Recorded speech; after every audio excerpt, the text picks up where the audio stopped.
పంచతంత్రం కాకోలుకీయం.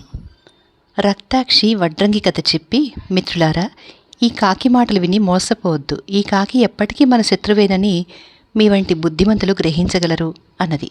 కానీ మిగిలినవి అతని సలహా పాటించక స్థిరజీవిని ఒక డోలీలో తమ పర్వత దుర్గానికి మోసుకుపోయాయి. స్థిరజీవి రాజుతో, ఓ రాజా, నా పట్ల ఇంత దయ ఎందుకు చూపుతున్నారు? ఒకప్పుడు నేను మీకు శత్రువు అయి ఉండినందుకు సిగ్గుపడుతున్నాను. దయచేసి అగ్ని తెప్పించారంటే నా జీవితం నిరర్ధకమైపోయినందుకు దాన్ని అంతం చేసుకుంటాను అన్నది. రాజుకు అతని 4 మంత్రులకు ఈ మాటలు నచ్చాయి. అయ్యా, తమరు అగ్నికి ఆహుతి కావలసిన పనేమిటి అని అవి అడిగాయి. అలా చేస్తే తిరిగి గుడ్లగుబ్బగా పుట్టి మరెన్నటికీ కాకి జన్మ ఎత్తను అన్నది కాకి స్థిరజీవి.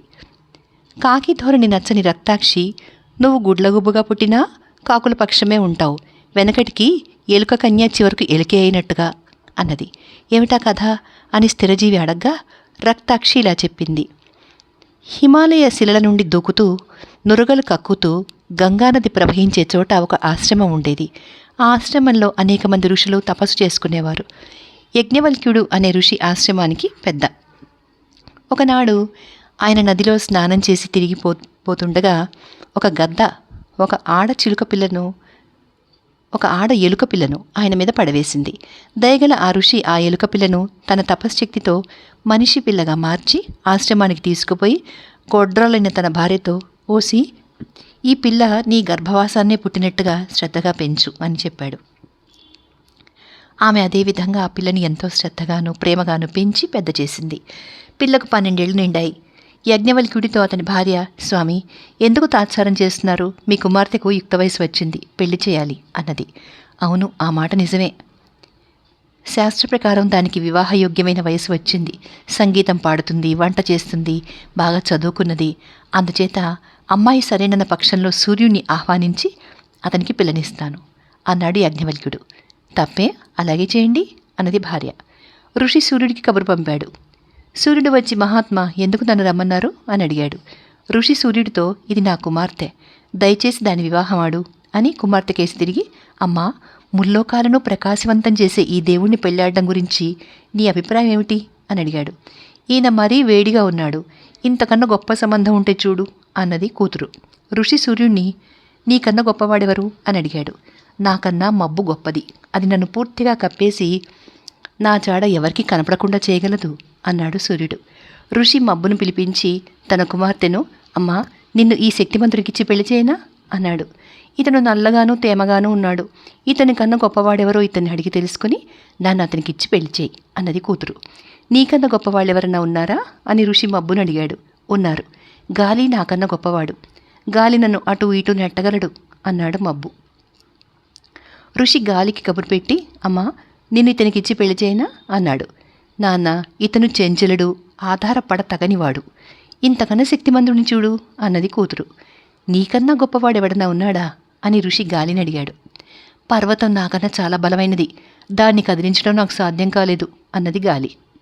అందుచేత ఋషి పర్వతాన్ని పిలిపించి, అమ్మా, నిన్ను ఇతనికిచ్చి పెళ్లి చేయనా అని కూతురుని అడిగాడు.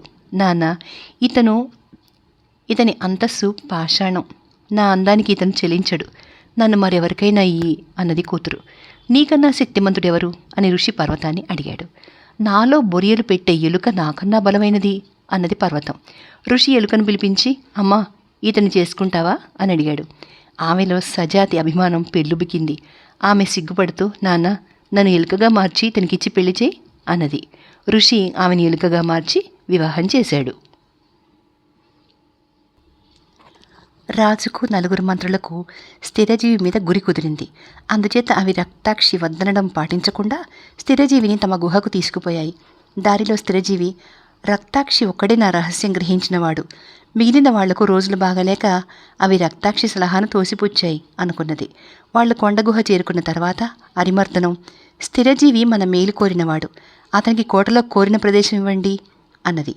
ఈ మాట విని స్థిరజీవి సంతోషించినప్పటికీ తనలో ఇలా అనుకుంది, నేనేమో వీళ్ళ నాశనానికి పథకం వేస్తున్నవాణ్ణి, కోట మధ్య ఉంటే నన్ను అందరూ గమనిస్తారు, ముఖ్యంగా రక్తాక్షి అతని అనుచరులు నన్ను 1000 కళ్ళతో కనిపెడుతూ ఉంటారు.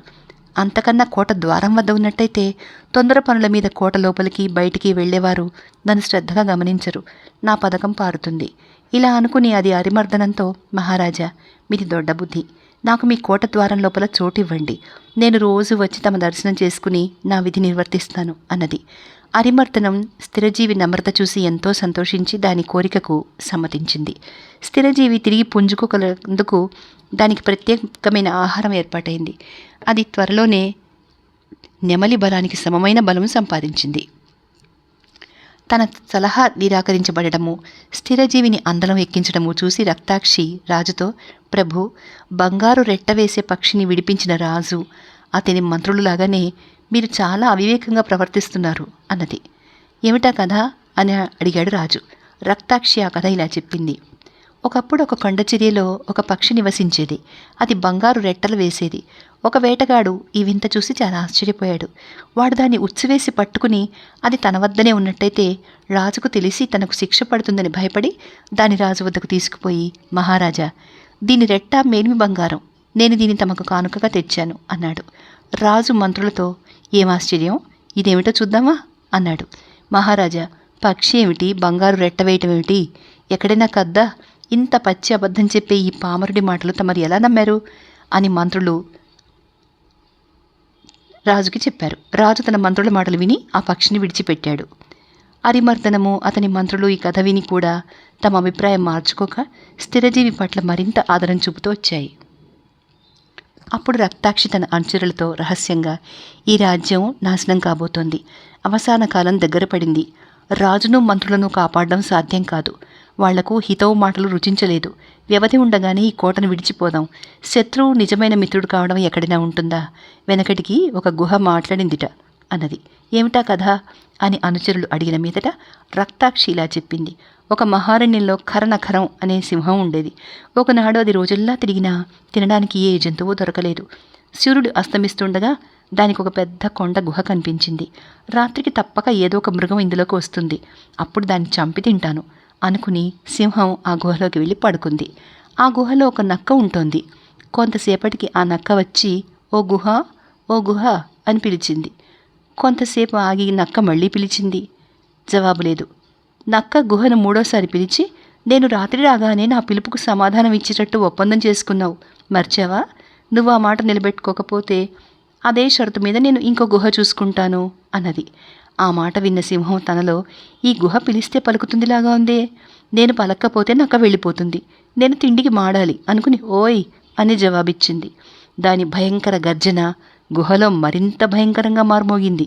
నక్క నవ్వుకుని, అదా సంగతి, గుహ మాట్లాడగా నేనెన్నడూ వినలేదు అంటూ అతివేగంగా పారిపోయింది. మాట్లాడిన గుహ కథ చెప్పి రక్తాక్షి తన అనుచరులతో మరొక కొండకు వెళ్ళిపోయి దానికి తగిన రక్షణలు కల్పించుకుంది. రక్తాక్షి వెళ్ళిపోవడం చూసి స్థిరజీవి పరమానందం చెంది, అది వెళ్ళిపోవడం నాకెంతో మేలు. అతను దూరదృష్టిగల మంత్రి, మిగిలిన వాళ్ళంతా చవటలు. నా పథకాన్ని పాడు చేయగలవాడు అతనే, మిగిలిన వాళ్ళు కారు. ఇప్పుడు నేను నిశ్చయంగా ఈ దుర్గాన్ని, రాజును, మంత్రులను తుదముట్టించగలను. దూరదృష్టి గల మంత్రులను దూరం చేసుకుని మూఢుల సలహాలు విని రాజు పతనమై తీరతాడు అనుకుంది. కాలక్రమాన గుహను తగలబెట్టి అందులో ఉన్న గుడ్లగొబలన్నిటినీ నిర్మూలించే ఉద్దేశంతో స్థిరజీవి అడవి నుంచి ఎండు పుల్లలు తెచ్చి దుర్గం లోపల ఉండే తన గూట్లో పెట్టింది. అది చేసే ఈ పనిని రాజు గాని, మూఢులైన మంత్రులు గాని, అనుచరులు గాని గమనించనే లేదు. స్థిరజీవి స్నేహబుద్ధిలో వారికి అపారమైన విశ్వాసం. కోటను మొత్తంగా తగలపెట్టడానికి చాలినన్ని పుల్లలను పేర్చిన అనంతరం ఒక ఉదయం గుడ్లగుబలు నిద్రపోయే సమయంలో స్థిరజీవి ఎగిరి వెళ్లి మేఘవర్ణంతో, మహారాజా, శత్రువు కోటను కాల్చిపారేయడానికి అంతా సిద్ధం చేశాను. మీరు మీ అనుచరులు తలా ఒక మండే కొరివిని తీసుకొచ్చి ఆ గూటి మీద వేయండి. దాని నిండా ఎండు పుల్లలున్నాయి. మీ శత్రువులంతా మంటలో చిక్కుకుపోయి నాశనం అవుతారు అన్నది. ఈ మాట విని మేఘవర్ణం సంతోషించి, బాబు, నీ కథ అంతా చెప్పు, మనం కలుసుకొని చాలా కాలమైంది అన్నది. ఇప్పుడు కాదు నాయన, ఇది చేతలకు సమయం కానీ మాటలకు సమయం కాదు. శత్రుగూఢచారులు నేను ఇక్కడికి రావడం కనిపెట్టి నా పథకం భగ్నం చేసి గుడ్లగుబలు తప్పించుకుపోయేటట్టు చేయవచ్చు. ఆచరించదగిన తరుణాన్ని దాటిపోనిస్తే అది తిరిగి లభించకనే పోవచ్చు. నీ శత్రువులంతా చచ్చి నువ్వు విజయుడివై తిరిగి వచ్చిన అనంతరం తాపిగా కథ యావత్తు చెప్తాను అన్నది స్థిరజీవి. మేఘవర్ణము అతని అనుచరులు తలా ఒక మండే పుల్ల ముక్కుల ఖర్చుకుని గుడ్లగోబల గుహకు ఎగురుతూ వెళ్ళి ఎండు పుల్లలు గుట్టవేసి ఉన్న స్థిరజీవి గూటి మీద వేశాయి. పెద్ద పెద్ద మంటలు లేచి గుడ్లగోబలన్నీ నరకయాతన అనుభవిస్తూ ఆ మంటలలో కాలి మృతి చెందాయి. తర్వాత మేఘవర్ణం విజయగర్వంతో సింహాసనం అధిష్ఠించి, బాబు, నీ అనుభవాలన్నీ ఇప్పుడు చెప్పు అని స్థిరజీవిని అడిగింది. స్థిరజీవి చెప్పింది. నువ్వు రోజు ఆ గుడ్లగొబ్బ రాజు ముందు ఎలా ప్రణామం చేయగలిగావో ఆశ్చర్యంగా ఉంది అన్నది మేఘవర్ణం. కార్యం సానుకూలం కావడానికి ఇలాంటి పనులు ఎన్నైనా చేయాల్సి ఉంటుంది. అర్జునుడు లాంటి వాడు రవికి తొడిగాడు, భీముడు వంట చేశాడు, యుధిష్ఠిరుడు ఒక పేద బ్రాహ్మణుడైనాడు, నకుల సహదేవులు గోవులు కాశారు, ద్రౌపది పరిచారికగా పనిచేసింది అన్నది స్థిరజీవి. నువ్వు చేసింది అసిధార వ్రతం అన్నది మేఘవర్ణం. అందుకు సందేహమేమిటి? కానీ రక్తాక్షి వెళ్ళిపోయిన అనంతరం నా పని చాలా తేలికైంది. మిగిలిన వాళ్ళు మూఢులు. అలాంటి వాళ్ళను వంచడం చాలా తేలిక. మూఢుల్ని మెచ్చుకో, తిండిపోతుల్ని మేపు, లోభులను బహుకరించు, దరిద్రులకు అప్పులివ్వు, విద్వాంసుడికి గ్రంథాలివ్వు, రాజు పట్ల విధేయతగా ఉండు, నీ పని నెరవేరుతుంది. అయితే కొంతకాలం పాటు మందవి సర్పం అనే పాము కప్పలను మోసినట్టుగా ఆ మూఢులకే అణిగిమణిగి ఉండాల్సి ఉంటుంది అన్నది స్థిరజీవి. ఏమిటా కథ అని మేఘవర్ణం అడగగా స్థిరజీవిలా చెప్పింది.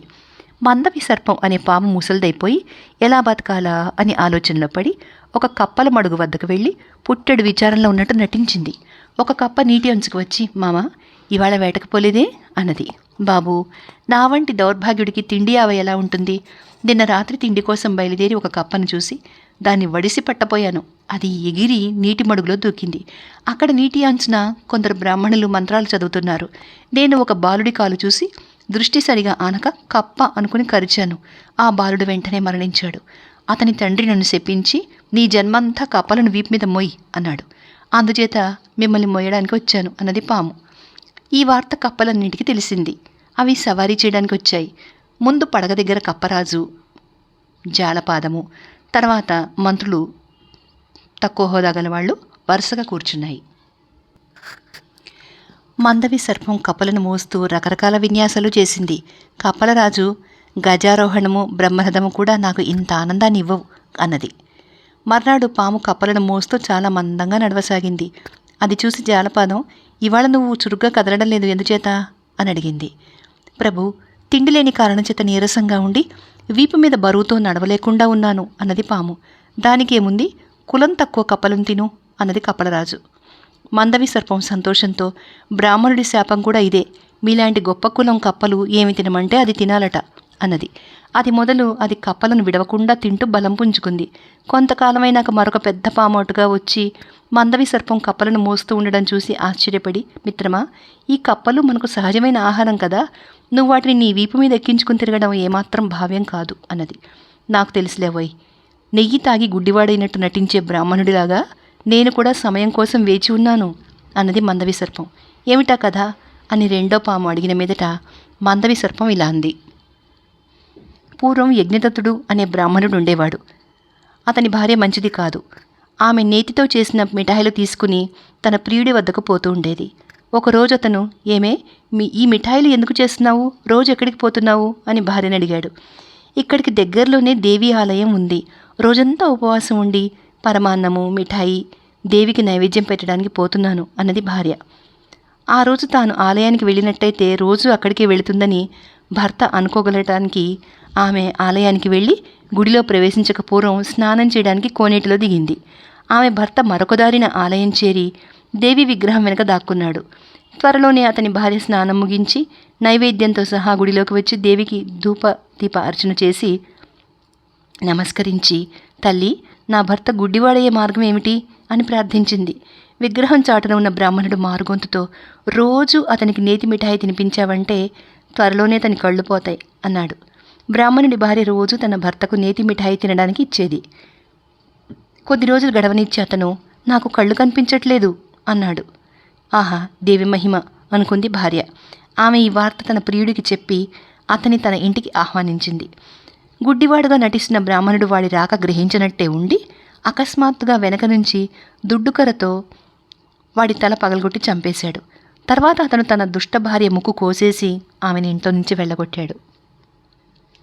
మందవి సర్పం రెండో పాముకు ఈ కథ చెప్పి, అయ్యా, నేను కూడా బ్రాహ్మణుడిలాగే వేచి ఉన్నాను అన్నది.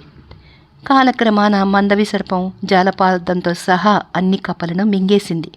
ఇదంతా చెప్పి స్థిరజీవి, మందవి సర్పం కప్పలను మాయమాటలతో నిర్మూలించినట్టే నేను కూడా గుడ్లగుబలను నిర్మూలించాను అన్నది. దానికి మేఘవర్ణం, సమర్థుడు ఎన్ని అడ్డంకులు వచ్చినా తన లక్ష్యం సాధిస్తాడు అని ఇందుకే అంటారు. శక్తితో సాధించలేనిది లౌక్యంతో సాధించడం చిత్రం కదా అన్నది. అది నిజమే, శక్తితో శరీరాన్ని మాత్రమే నాశనం చేయొచ్చు, కానీ లౌక్యంతో శత్రువు శరీరాన్నే కాక దుష్ప్రచారం ద్వారా పేరు ప్రతిష్టలను కూడా నాశనం చేయొచ్చు. రాజా, ఇప్పుడు నువ్వు నిశ్చింతగా రాజ్యపాలన చేసుకో, కానీ గుర్తుంచుకో, నువ్వు నీ ప్రజల కోసం ఎప్పుడూ పని చేయాలి. శ్రమ పడితే గానీ ఏ చెట్టును పడగొట్టలేం, ఏ పని సాధించలేం. దృఢచిత్తుడివై ఉండు. పిరికి వాళ్ళు ఏమీ సాధించలేరు. చురుకుగా పనులు చేయి. ఇవాళ చేసేది రేపటికి వాయిదా వెయ్యకు. ఎంత చిన్న శత్రువును కానీ చిన్న ప్రమాదాన్ని కానీ అలక్ష్యం చేయకు. పాములు తిరిగే కొంపలో నిశ్చింతగా నిద్రించగలవా? వాటిని చంపాలి లేదా పట్టి బుట్టల్లో పెట్టాలి. నీ ప్రజలను సంతోషపెట్టు. లేని పక్షంలో నీ పరిపాలన అజాగళ స్థానంలాగా నిరుపయోగం అవుతుంది. కాలం సమస్తాన్ని కబళించగలదు. రాజులు, మంత్రులు, సింహాసనాలు, దర్బారులు కాలగర్భంలో కలిసిపోయేవే. అందుచేత జీవితం ఉండగానే ప్రజల పట్ల నీ ధర్మాన్ని నెరవేర్చు అని స్థిరజీవి కాకిరాజుకు హితవు చెప్పింది. మేఘవర్ణం స్థిరజీవి సలహాలు పాటిస్తూ ప్రశాంతంగా రాజ్యం చేసింది. ఇంతటితో పంచతంత్రంలో 3వ భాగమైన కాకోలుకియం అనే భాగం సమాప్తమైపోయింది. తర్వాత పంచతంత్రంలో 4వ భాగం నెక్స్ట్ వీడియోలో మొదలు పెడతాం. Thank you.